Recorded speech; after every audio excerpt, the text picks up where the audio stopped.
Hello friends, welcome again to my channel Gujju તડકા.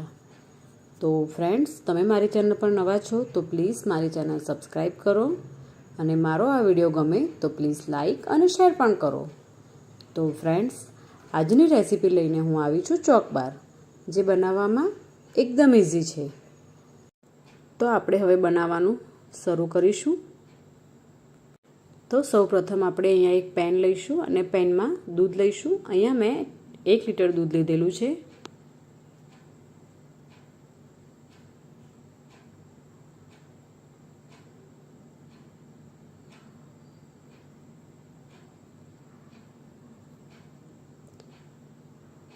ત્યારબાદ હવે આપણે મિલ્ક પાવડર લઈશું. અહીંયા મેં 5 થી 6 ચમચી મિલ્ક પાવડર લીધેલો છે અને તેને આપણે દૂધમાં એડ કરી દઈશું અને બરાબર મિક્સ કરી લઈશું.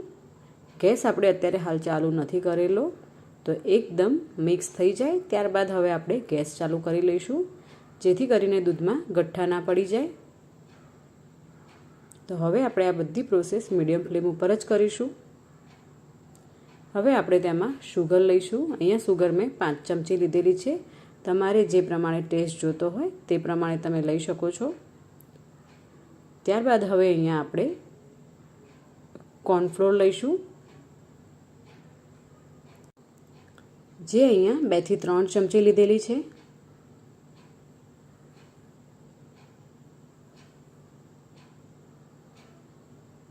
ત્યારબાદ હવે આપણે ઠંડુ જે દૂધ છે તે થોડું ઠંડુ દૂધ આમાં એડ કરીશું.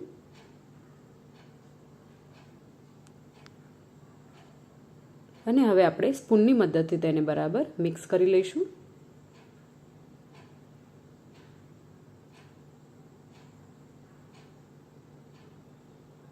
તો આ એકદમ સરસ મિક્સ થઈ ગયું છે.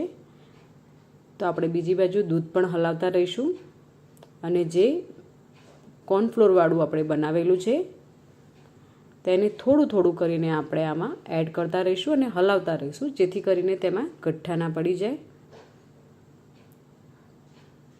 અહીંયા તમારે કોન્સ્ટન્ટ હલાવતા જ રહેવું પડશે. અને કોર્નફ્લોર નાખ્યા પછી આમાં ગઠ્ઠા પડવાનું વધારે સંભાવના છે, જેથી કરીને આપણે તેને હલાવતા રહીશું. તો તમે જોઈ શકો છો એકદમ ઘટ્ટ થવા માંડ્યું છે. તો હવે આપણે એને 2 થી 3 મિનિટ માટે ચડવીશું.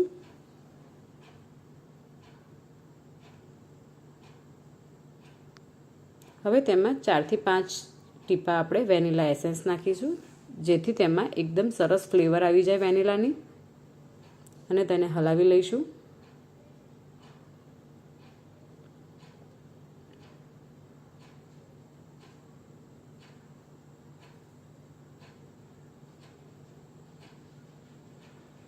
તો હવે આપણે ગેસ બંધ કરી દઈશું.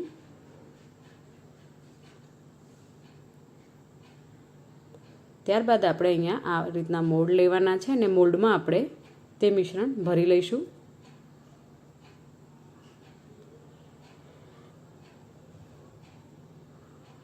મિશ્રણ આપણે ગરમ ગરમ નથી ભરવાનું, ઠંડુ થાય ત્યારબાદ જ ભરવાનું છે.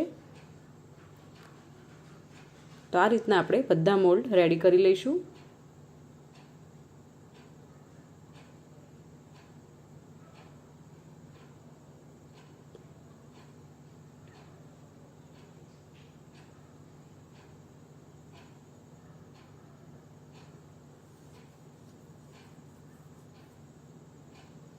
તો મોલ્ડ આપણા ભરાઈને અહીંયા રેડી થઈ ગયા છે. તો આપણે 2 થી 3 વાર એને આ રીતના ટેપ કરી લઈશું. હવે એલ્યુમિનિયમ કોઇલ જે છે તેને આપણે ઉપર વીંટાળી દઈશું, જેથી કરીને તેમાં બરફ ના જામી જાય. અને ચપ્પાની મદદથી આ રીતના હોલ કરીને આપણે સ્ટીકની અંદર ફિટ કરી દઈશું. આ રીતના બધા મોલ્ડ રેડી કરી દેવાના છે. હવે આને 8 કલાક માટે આપણે ડીપ ફ્રીઝરમાં મૂકી દઈશું. ત્યારબાદ આપણે આ રીતનો એક ચોકલેટ બાર આવે છે તે લીધેલો છે, જે બજારમાં એકદમ ઇઝીલી મળી રહે છે. તો હવે આપણે આને સમારી લઈશું.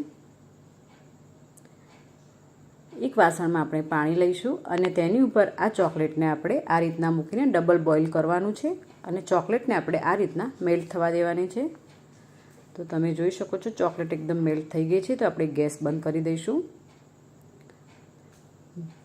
ચોકલેટ એકદમ ઠંડી થાય ત્યારબાદ આપણે કાચના ગ્લાસમાં તેને લઈ લઈશું.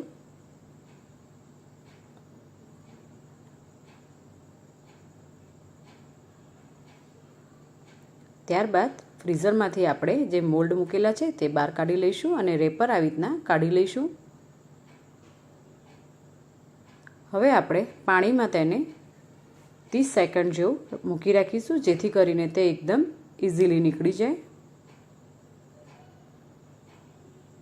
તો 20 થી 30 સેકન્ડ થઈ ગઈ છે, તો આપણે મોલ્ડમાંથી બહાર કાઢી લઈશું. તો તમે જોઈ શકો છો ગુલ્ફી અહીંયા રેડી થઈ ગઈ છે.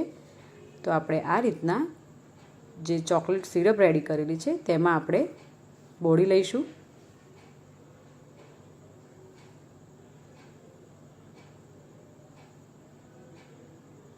અને ત્યારબાદ આપણે તેને 30 થી 40 સેકન્ડ માટે હોલ્ડ કરી રાખીશું, જેથી તે ઓટોમેટિક ચોકલેટ સેટ થઈ જશે.